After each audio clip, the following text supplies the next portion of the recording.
Yeah, I'm sorry, I said that was a lost part, but I lost my chain of thought and I'm gonna seal it in this one part. I was speaking about Mount Weather in the 100, how it is that Lincoln got made into a brute beast because they caused him to get addicted to some kind of a drug that they also used, pairing it like classical conditioning to some stimulus, that if at all he went out of boundaries, they would just hurt him with this funny little thing that they pressed. It made some funny sound, it had funny frequencies that upon entering his brain kind of fried it or something.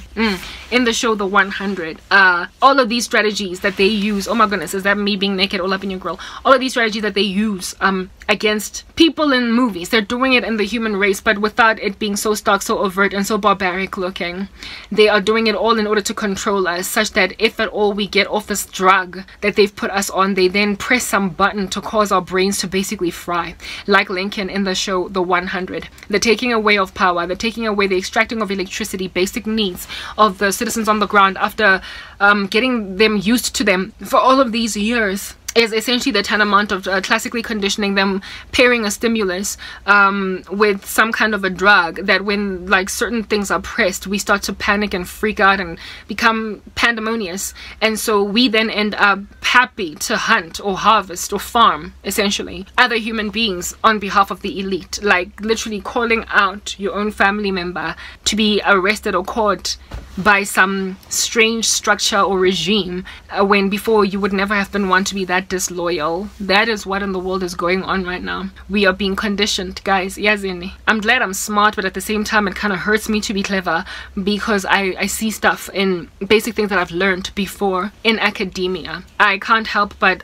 notice, albeit not being able to sufficiently warn and tell people what's going on, the fact that they are using psychological tools that are very powerful on the human race in a very general setting, in the sense that it's over entire population groups, experimentation at that height. I spoke earlier about predictive programming in Hollywood movies that show what's actually happening on the ground. Just a creation of drones in human beings that imagine what they're seeing in the movie is dystopian, but they don't recognize themselves as that dystopian society, those mindless drones, because they've got so much more life in them than what it is that is the depicted picture in the movies. Like, for instance, in the Resident Evil, the zombies, the experimentation in just Raccoon City, quarantining just that site in order to see if you can't control an entire society using some kind of a virus. The Walking Dead, it usually starts in some kind of a laboratory of irresponsible human beings doing stuff, and then it spreads badly and creates a dystopian society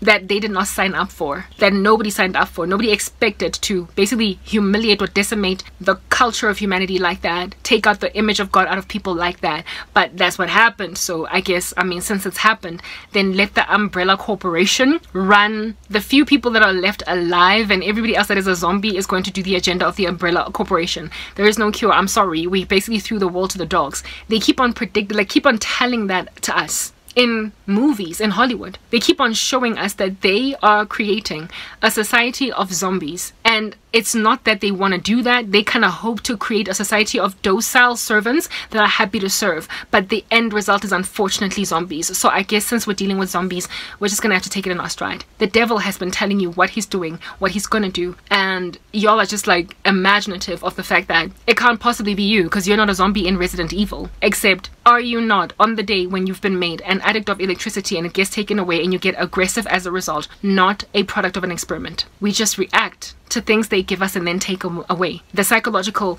manipulation tactics or strategies that they use are conditioning, classical conditioning, like with Pavlov's dogs, and operant conditioning with negative and positive reinforcement to refashion your behavior, how you act, who you plead your allegiance to, who you call out, who you sever alliances with, who you decide is worth your while to serve. And since they've gotten you addicted to the I guess cocaine shot, heroin shot of convenience, it is whoever it is that is able to provide you with convenience that in the future you are going to plead your allegiance to, whether or not they have got any kind of moral character that is worth your while to fashion your life after. So essentially just a whole bunch of mindless drones in the world that have forgotten their first love, Jesus Christ. People who are going to utterly and entirely neglect the image of God in them in favor of convenience. Just give me food, like grunting, literally reduction to animals. I just want to pee, and I just want to defecate, and I also want to eat, and I want to sleep.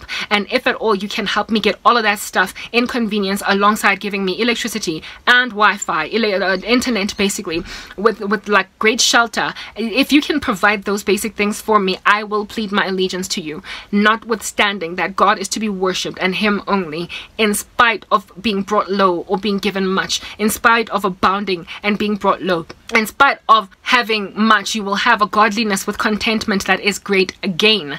And in spite of recognizing that apart from him you can do nothing. The king of the universe himself had nowhere to lay his head down at night. No, even though foxes had dens, do you understand? Animals have holes in which they can hide, and yet Christ had nowhere to lay his head. But you will plead allegiance to a man that is going to say, I'll give you a pillow and a bed to sleep in and a house. Do you understand? If you will worship me, when the Lord said you shall worship no other God but me. So they give you convenience from the times when you had none. You had only candles for light. You had only like clay houses. You get my point. Now you've got these beautiful brick and mortar structures that are able to shelter you even against the baddest of storms.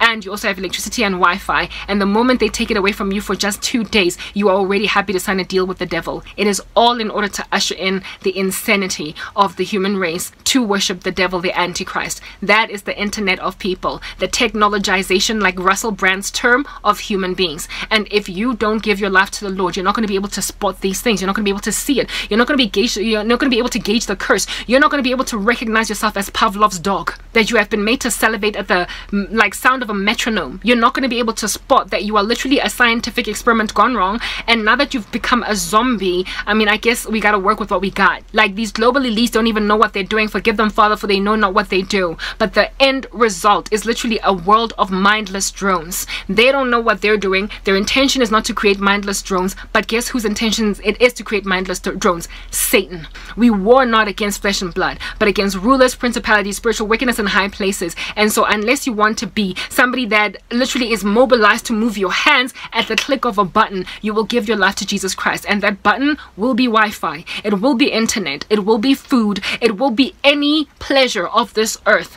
And upon seeking after it, you lover of pleasure, you, and not a lover of God, you will inevitably take the mark of the beast, because it promises some level of comfort in a world where all these comforts that once upon a time were provided for you so readily, so easily in a thriving society and a thriving economy have now been snatched away. And so, like in the Hunger Games, you will scrummage for scraps and kill other people rather than yourself be killed, just to acquire these tiny little things that are given you where before they were given you in abundance. So watch out for a loss, for a shortage of water, food, electricity, Wi-Fi, etc. But in the middle of that, watch out for Christ, because he's coming back. I'm signing out in Christ's name, Cn'T. Peace. Hi. How's it? So we decided to go to the Mug and Bean to ride out podcast that by the time we left home at 6 p.m, 5:35, there was still no power. So we came to eat, and I had a burger. And now that I've burped, I'm annoyed that there's still no power. This is South Africa. Like, they're messing with trade and industry, and they are causing people to spend money that they didn't quite sign up to spend. So I don't know, while everybody's like, bon appetit, bon appetit, bon appetit. I'm like, what's so bon appetit? Nothing, okay? Nothing. We're going home in the rapture, like it's over.